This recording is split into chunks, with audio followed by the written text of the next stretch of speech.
Hey, welcome to my channel.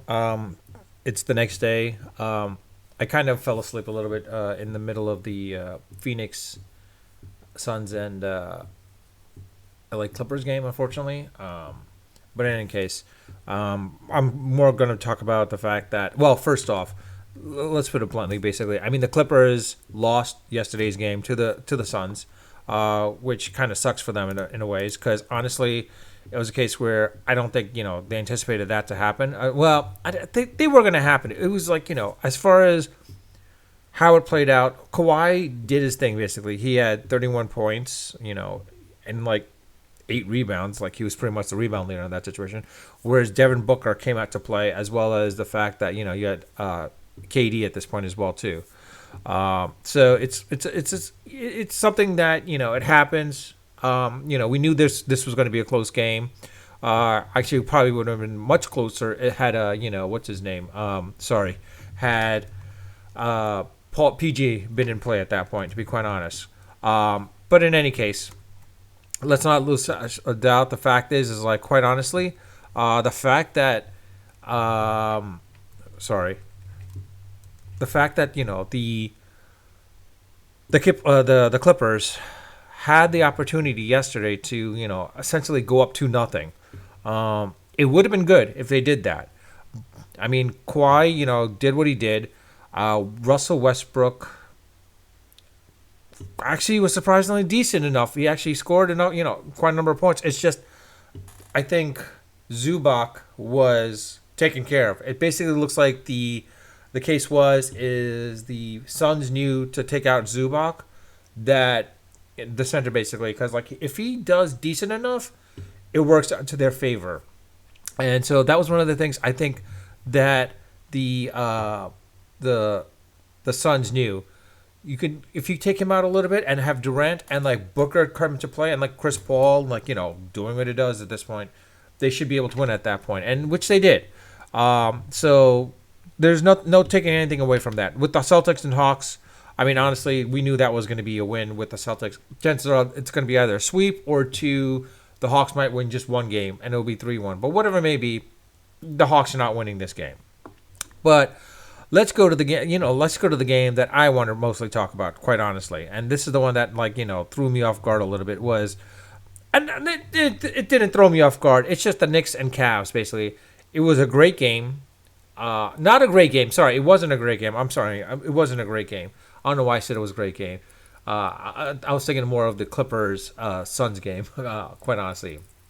But the Knicks Cavaliers game, the Knicks knew full well they stole a game definitely from Cleveland, from home court advantage. Now they're coming back to Madison Square Garden. Let's see how it plays out in this situation. But if they could have come out with game two as well too, the ball would be in their court, and I think they would have to just win one game, of course, in Madison Square Garden. But the fact that they could not beat the Cavaliers, I mean, Mitchell came out and went all out at this point. It's one of those things where I think Randall, as you saw, basically didn't really play up to par per se.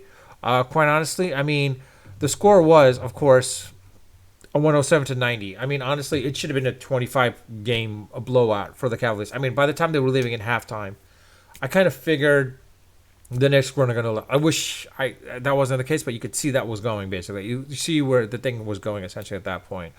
Quite honestly, it's not something that I anticipated to be that much of a blowout. I knew the Cavaliers were going to come out after losing game one like that.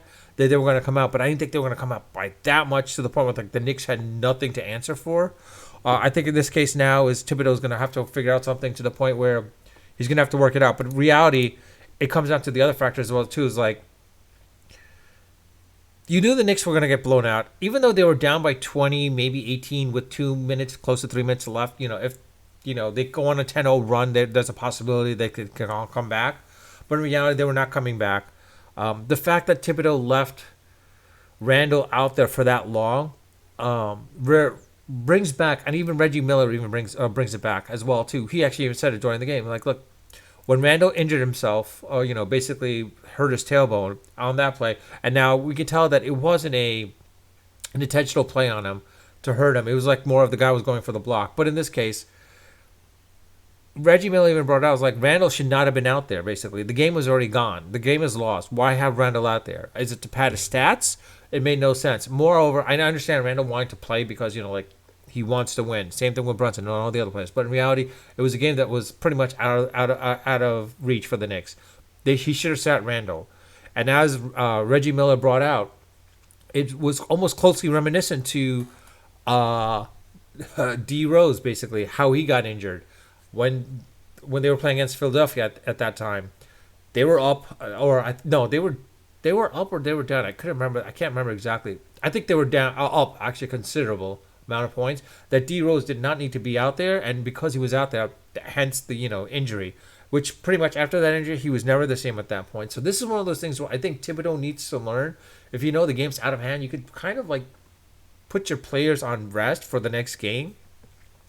But in this case, this situation is basically, look, you look at the field goals. I mean, honestly, it was by far not as great for the Knicks at this point. And looking at the three-point percentage, the Knicks were far outclassed by the Cavaliers at that point as well too. And quite honestly, the rebounds, it was kind of there, but the offensive rebounds could have been better.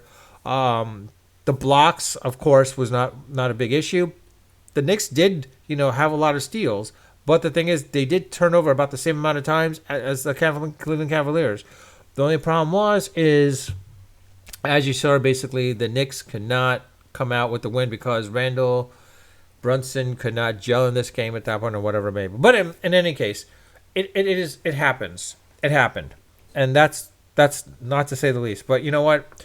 Quite honestly, this is a game where I could see Game 3, Thibodeau recoups, the Knicks fans getting more excited because, like, this is a team with Brunson. It validates, again, with Brunson coming to the Knicks. And as far as, not only validates Brunson coming to the Knicks for Brunson's sake, but it also validates the Knicks paying for Brunson and, like, getting them at a bargain, basically. It sounds like the Mavericks could have paid him a hell of a lot more.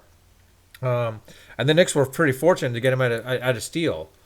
So look for Game 3. Look for Brunson to go all out, I think. And moreover, I think look for Quickly to play a little bit more as well, too. Like, Quickly, defensively, he's more of there. Emmanuel Quickly is mostly there for defensive purposes, but sometimes offensively, he can, when he's on, he's on.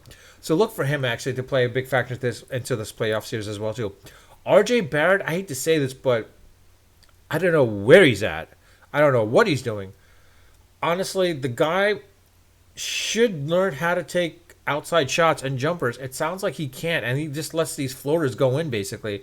The guy can drive. He should be able to drive into the basket and push it out to whomever at that point, but he doesn't do that. I wish he could. It's one of those things. I think the Cavaliers seem to be closing the lane on him when he's trying to drive in. I think if I'm the Cavaliers, quite honestly, if I'm the Cavaliers, you shut down Brunson and Randall. Let RJ Barrett try to beat you out. That's the thing. I think if they have RJ Barrett open, I think the Cleveland can win this game. All they've got to do is basically take out essentially Brunson and Randall, and see if Barrett can beat him. Chances are he won't. And I think this would be a good learning experience. I thought this would be a good learning experience for Barrett, but it doesn't seem to be. You thought he would have progressed by now a little bit more, but he hasn't. I'm hoping in the next season he learns from this and picks his game up a little bit more at this part. Quite honestly, I mean, Quickly shows that we shouldn't have traded for him. We should not be trading for him. It also shows Phil Jackson and the scouts at that time had some issues because they could have had Donovan Mitchell back then as well too. They frankly chose Nikita over Mitchell, which made no sense, but it is it's done. But with it, I'll leave it at that. Let me know your guys' thoughts. Do you think the Knicks can actually win the Game 3? Do you think they can actually win Game 4 at that point as well too if they win Game 3? Do you think the Knicks can actually win in the series? Or do you think this game will go to Game 5 at this point and then the Knicks can actually win in Game 5? Let me know your thoughts. Please leave your thoughts in the comment section. I do read my comments. I do respond to them. Also, please leave me some feedback. I mean, my channel is... I'm learning a little bit. Granted, it's kind of like some of those things where I'm sort of learning at the same time, but at the same time, I'm also rushing it. I think I got to set some time in place for like to do this properly, and I also have to understand OBS. The OBS system, I'm not sure how to work it properly. I should probably do the RTFMN type of thing more than anything else. And also, but if you do like my videos, or you kind of enjoy it, or enjoy my banter, or enjoy my rant, please subscribe if you haven't subscribed, and also please like if you do like it, or if you don't like it, you're welcome to dislike it as well too. Thumbs down it. I'm not going to push you either way, but I do ask that you do leave a comment and do subscribe. And with that, I'll leave it at that. Unfiltered, unedited, and unrehearsed. Until next time.